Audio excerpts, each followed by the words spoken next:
मेरे राघव तेरी नौकरी सबसे अच्छी है सबसे खरी। भगवान राम की बाल लीला का वर्णन महादेव चालू करते हैं। पार्वती से कहते हैं देवी बाल चरितो हरि बहुविधि कीना अति आनंद दासन काम। बाल चरित हरि बहुविधि कीना, आनंद दिया दासों को। और सबसे पहला बाल चरित्र क्या, रोना चालू किया भगवान ने। अच्छा, किसी किसी बच्चे का रोना बहुत अच्छा लगता है, लेकिन किसी किसी बच्चे का रोना भी बड़ा खतरनाक लगता है। हा? बोलो जय सिया राम। कौन से बच्चे का रोना अच्छा लगता है? जो बच्चा कभी कभी रोए, और जो रोज दिन भर रोते ही रहे तो माँ भी उठा के पटक देती, रोता ही रहता है। बोलो जय सिया राम। माँ को बच्चा बड़ा प्यारा होता है साहब। कोई बच्चा छोटा सा हो और घर से कहीं इधर उधर चला जाए ना, माँ पूरा दिन उसे रो रो के ढूंढती है, कहाँ गया, लंबे बड़े बड़े आंसू। और जब वो बच्चा मिलता है तो माँ जितना रोती है उतना फिर उसे धोती है। हाँ है ना मैया? तो ये अच्छा, जय सिया राम बोलना पड़ेगा। ये क्या है? ये भी एक बाल चरित्र है साहब। ये भी उस जन्नी का प्रेम है। हाँ, उसका माँ का प्रेम है। बहुत प्यारा है बच्चा। दिन भर ढूंढेगी, खाएगी नहीं, पिएगी, कोई काम नहीं, कुछ नहीं, रोना ही रोना, मेरा बेटा कहाँ गया। और जैसे मिला तो ले। हाँ, बाल चरित हरि बहुविधि कीना अति आनंद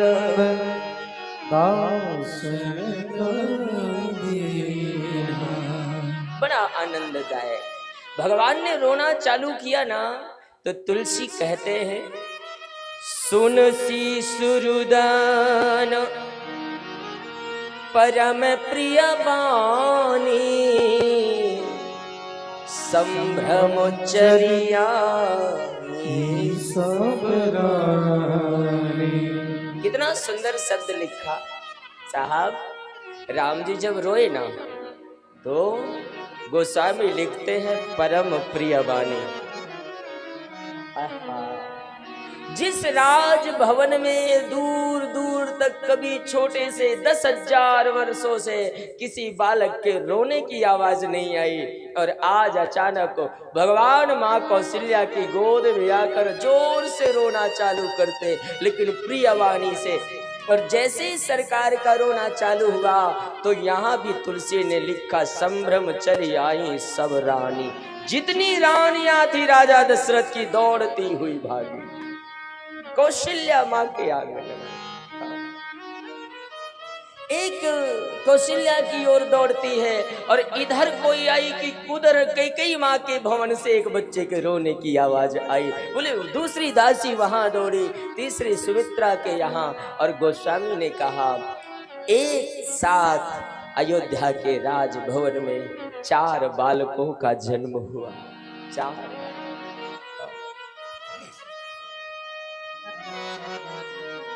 तुलसी कहते हैं संभ्रम चली आई सब रानी।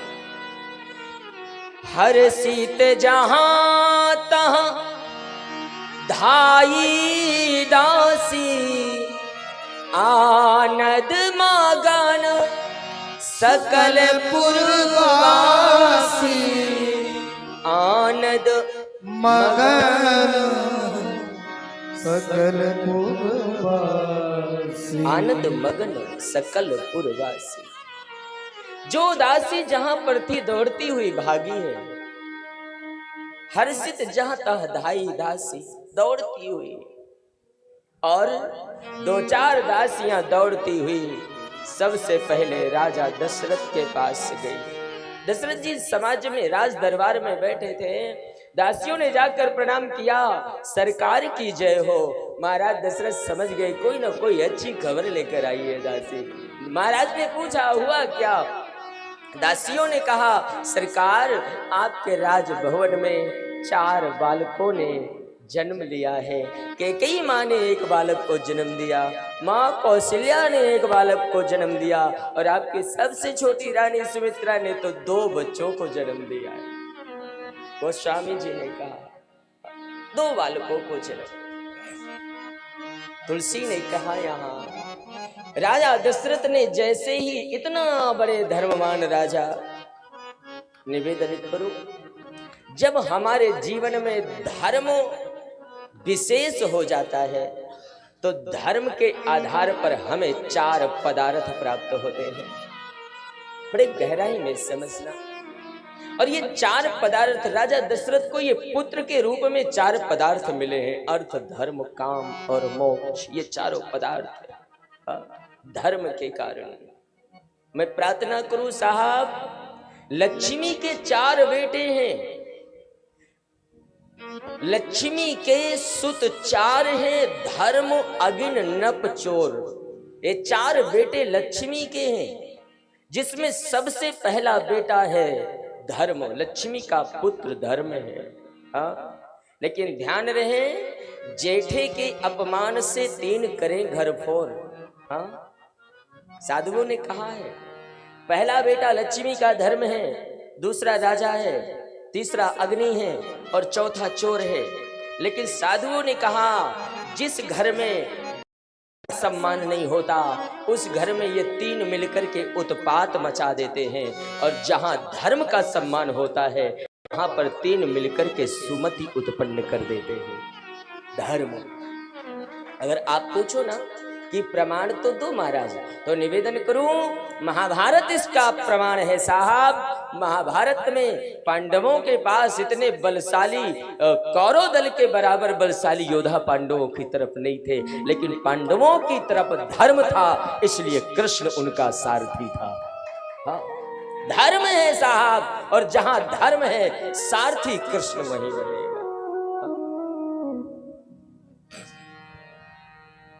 तो धर्म, आज धर्म हमारा निरक्षेप बन करके रह गया है महाराज। और मैं निवेदन करूं धर्म केवल कहने का विषय नहीं है, धर्म जीवन में उतारने का। और राजा दशरथ के जीवन में इतना धर्म रहा, परमात्मा बेटा बन के आ गया, बड़ा धर्मशाली राजा। जैसे ही दासी ने कहा ना महाराज आपके गृह में पुत्रों ने जन्म लिया, तुलसी ने लिखा है दशरथ पुत्र जन्म सुनि काना, मानहु ब्रह्मा नंद समाना।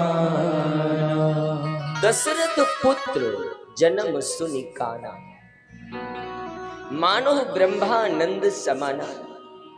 आनंद एक प्रकार का नहीं होता। आनंद तो साहब यहां पर आनंद नहीं लिखा, गोस्वामी ने लिखा मानो ब्रह्मानंद शमना। एक होता है आनंद, एक होता है ब्रह्मानंद, और एक होता है परम आनंद।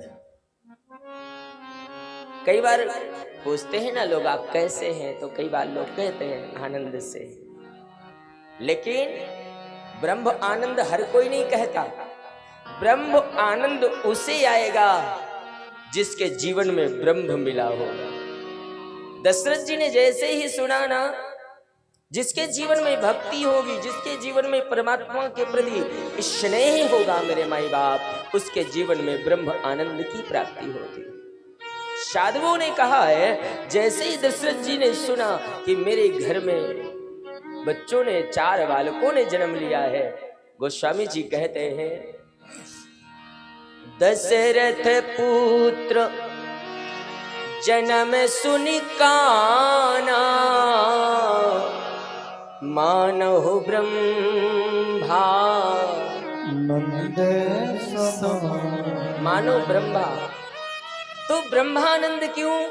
क्योंकि राजा दशरथ को साधारण पुत्र नहीं, दशरथ इतने धर्मवान थे महाराज, इतने धर्मवान थे कि जैसे ही उन्होंने सुना मेरे घर में पुत्र आया है, दशरथ के हृदय ने आवाज लगाई, ये साधारण पुत्र नहीं आया, मेरे घर में परमात्मा आया है। दशरथ के मन में, मैं नहीं कहता, गोस्वामी ने लिखा, जाकर नाम सुनत शुभ होई, मोरे ग्राहे आवा प्रभु सोई।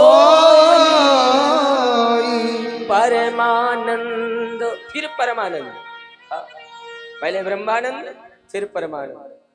परमानंद पूरी मन राजा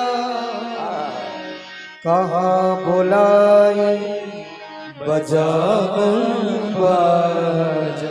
राजा दशरथ ने जैसे ही सुना मेरे घर में परमात्मा आ गया, उनकी आत्मा ने आवाज लगाया और साहब परमानंद पूर्व मन राजा कहा बुलाए बजाओ बाजा। दशरथ ने कहा बाजा बजाओ, बाजा बजाने वालों को बुलाओ, अयोध्या में मंगल। एक मैं आज संदेश देता हूं, देखिए कभी घर में कोई उत्सव हो ना, उत्सव माने होते ही रहते हैं, संसारिक उत्सव, किसी का जन्मदिन या इत्यादि बहुत सारे उत्सव होते हैं, ठीक है। आजकल बाजा बड़ा अलग चला हुआ है, हाँ? कमजोर दिल वाला उस बाजा के पास बैठ नहीं सकता। और मैं साफ आत्मबीती बताता हूँ। मैं जिस दिन आया ना तो थोड़ा सा मुझे रास्ते में मैंने बात भी किया अग्रवाल जी से कि थोड़ा सा रास्ता इधर उधर हो गया, मैं 1 घंटे यहीं घूमता रहा। एक जगह यहाँ पर बाजा बड़ा खतरनाक बज रहा था, और जब वो बाजा बज रहा था ना तो मैं जिस वाहन में था मेरी गाड़ी भी पूरी हिल रही थी। मैंने उसको बोला सारथी को, मैंने कहा जल्दी ले चल यहाँ से, अभी मुझे 9 दिन कथा करना है यहाँ। हाँ, बड़ा खतरनाक बाजा। मैं प्रार्थना करूं ना संसार के बाजा और कोई फंक्शन हो तो साहब चलेगा, लेकिन मैं अपने श्रावकों को देश दुनिया में बैठे हुए जो मेरे व्यासपीठ के फ्लावर हैं साहब, सबको आपको प्रार्थना करूं, घर में कोई पूजा कराना, कोई अनुष्ठान कराना तो बाजा जरूर बजवाना। साधु कहते हैं बजवाना जरूर, लेकिन वो वाला बाजा नहीं बजवाना साहब। हाँ, जो एक परंपरा है, बजाने वाले आते हैं। कभी धर्म काम में किसी भी अनुष्ठान में क्यों निवेदन करना, घर में कोई बारात हो, घर में कोई फंक्शन हो, बर्थडे हो, तो आप बड़े खुश होकर के बाजा बजाते हो, और जिस दिन विचार करना आपके घर में भगवान का पूजन हो रहा है तो समझना मेरे परमात्मा ने मुझे याद किया है, कृपा किया है, तो हम उनका पूजन कर रहे हैं, तो बाजा तो बजना ही चाहिए। जय सिया राम बोलना पड़ेगा। परमानंद पूरे मन राजा कहा बोलाई बजावन बाजा। और जैसे ही दशरथ जी ने आवाज लगाया, अयोध्या में बाजे बजने लगे, आनंद छा गया। महादेव कहते हैं उमा वृंद वृंद मिली चली लोगाई, वृंद वृंद मिले चली लोगाई, सहज सिंगार किए उठी धाई, सहज सिंगार किए उठी धाई, सहज सिंगार किए उठी धाई, सहज सिंगार किए उठी धाई। वृंद वृंद मिली चली लोगाई। गोस्वामी जी कहते हैं जैसे ही बाजे बजे ना तो यहाँ पर लोगाई शब्द लिखा बाबा ने। हमारे बुंदेलखंड की भाषा में माताओं को हाँ ये शब्द कहा जाता है अवध भाषा में। और एक बात कहूँ, मेरे गोस्वामी जी ने रामायण को 14 भाषाओं में लिखा है, सारी भाषाएं इसमें है। संस्कृत, हिंदी, साधारण भाषा, अंग्रेजी, सब कुछ इसके अंदर भरा है। इसीलिए तो कहा सारे अंश सम्मत सबही को। वृंद वृंद में चली लो गाई, सहज सिंगार किए उठी धार। वृंद में चलिए लो गाई, सहज सिंगार किए उठी धार। महादेव कहते हैं, देवी राजा दशरथ ने बड़ी सुंदर कथा, बाल चरित्र भगवान का। राजा दशरथ ने बाजा बजवाया और जब देखा कि बहुत बड़ी भीड़ हो रही है ना, तो सर्वसदान दीन सब काहू, सर्वसदान दीन सब काहू, सर्वसदान दीन सब काहू, सर्वसदान दीन सब काहू। जो पावा राखा नहीं ताहू, जो पावा राखा नहीं ताहू, जो पावा राखा नहीं ताहू, जो पावा राखा नहीं ताहू। गोस्वामी जी कहते हैं राजा दशरथ ने दान दिया, सर्वस्व दान। बड़ी सुंदर कथा, सरकार का बाल चरित्र। गोस्वामी ने कहा, बोले महाराज दशरथ ने सर्वस्व दान दे दिया, कुछ बचाया नहीं। लेकिन एक और बात लिखा, दान जिसे दिया उसने अपने पास भी नहीं रखा। जो पावा राखा नहीं था। तो प्रश्न बनता है साहब कि दान तो राजा दशरथ ने दिया, लेकिन जिसे दान दिया उसने भी अपने पास नहीं रखा, तो आखिर वो दान चला कहां गया? और वो दान क्या था? तो इस सूत्र में हम लोग अब विस्तार थोड़ा करते हैं। कई भाव इसके। राजा दशरथ ने देखा ना कि बड़ी भीड़ है, दान भी देना है, तो महाराज दशरथ के भवन में प्रवेश करने के लिए 3 द्वार हैं, 3 दरवाजे। तो राजा दशरथ ने सबसे पहले फाटक में चांदी का बहुत सारा ढेर लगाया।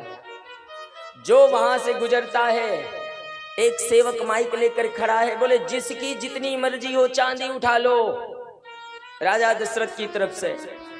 अब जिससे जितना होता है उठाकर आगे बढ़ता है, और जैसे ही आगे बढ़ता है ना, बोलो जय सिया राम, जैसे ही आगे बढ़ता है तो दूसरे दरवाजे में सोने का ढेर लगा है। अब जो चांदी लेके आया वो सोचता है सोना तो इससे महंगा है, मैंने इसे बेकार उठा लिया। तो चांदी वाले ने चांदी को चांदी की जगह में रख दिया, सोना उठाया और आगे चला। तो तीसरे द्वार में हीरे जवाहरात डायमंड रखा हुआ है। अब जैसे ही उसने हीरे मणियां इत्यादि देखा, बोले ये तो सोने से भी ज्यादा महंगा है। तो सोने को उठाकर सोने की जगह में रखा, हीरे उठाया। सर्वस्व दान भी हो गया, लेकिन जिसने पाया रखा भी नहीं। और आगे चला, अब हीरा लेकर के आगे चला ना, तो गोस्वामी जी कहते हैं कि राजा दशरथ के आंगन में एक पालना पड़ा है और उस पालने में भगवान राम खेल रहे हैं। अब जिसके पास जो है, जैसे ही वहां पर जाता है तो उसी बच्चे के ऊपर निछावर कर देता है। मैं नहीं कहता, मेरे माई बाप, मेरे गोस्वामी ने कहा है।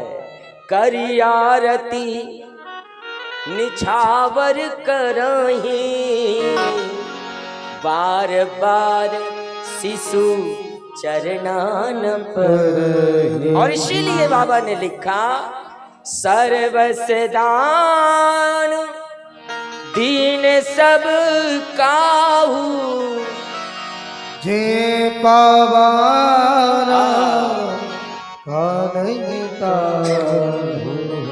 जिसे वो दान दिया गया उसने अपने पास रखा भी नहीं।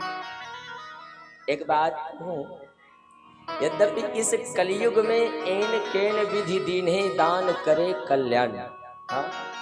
कलयुग में अगर सामर्थ्यवान है तो दान से भी कल्याण हो जाता है। कभी धर्म की सेवा में, गाय की सेवा में, कभी। लेकिन एक बात कहूं मैं, उदारता हर व्यक्ति के अंदर नहीं आती। मानस के उत्तर कांड में गरुण जी को जब भुसुंडी कथा सुनाता है तो गरुण ने पूछा दुनिया में सबसे बड़ा दुख कौन है? भुसुंडी ने कहा नहीं दरिद्र सम दुख जग माही। दरिद्रता के समान संसार में कोई दुख नहीं है। लेकिन मेरे माई बाप, दरिद्रता कहते किसको है? कभी कोई निर्धन हो उसे दरिद्र मत कहना, क्योंकि यहां निर्धन को दरिद्र वाली बात नहीं आई। आजकल तो साहब बड़े बड़े धनवान भी बड़े दरिद्र होते हैं। हाँ, हर कोई ईंटों वाले जैसे थोड़ी होते हैं। हाँ? नहीं दरिद्र सम दुख जग। मैं निवेदन करूं, बहुत सारा धन हो, सारी व्यवस्थाएं हो, लेकिन विचार करना, सारी व्यवस्थाएं, बहुत सारा धन होने के बाद भी अगर आप हरि नाम, हरि कथा या धर्म के नाम में खर्च नहीं करते हो तो आपसे बड़ा दुनिया में कोई दरिद्र नहीं। चोर मत बनो साहब। मैंने एक दिन कहा था ना कि यहाँ ज्यादा चोर ही हैं साहब दुनिया में। हाँ, अच्छा, चोर की बात आई तो मुझे एक बात कहूं, एक होता है कच्चा चोर और एक होता है पक्का चोर। अंतर क्या है? बोले जो चोरी करते पकड़ जाए वो कच्चा चोर, और जो ऐसी चोरी करे कि पकड़ा ना जाए वो पक्का चोर, और जिसे चोरी करने का मौका ना मिला वो ईमानदार हो गया।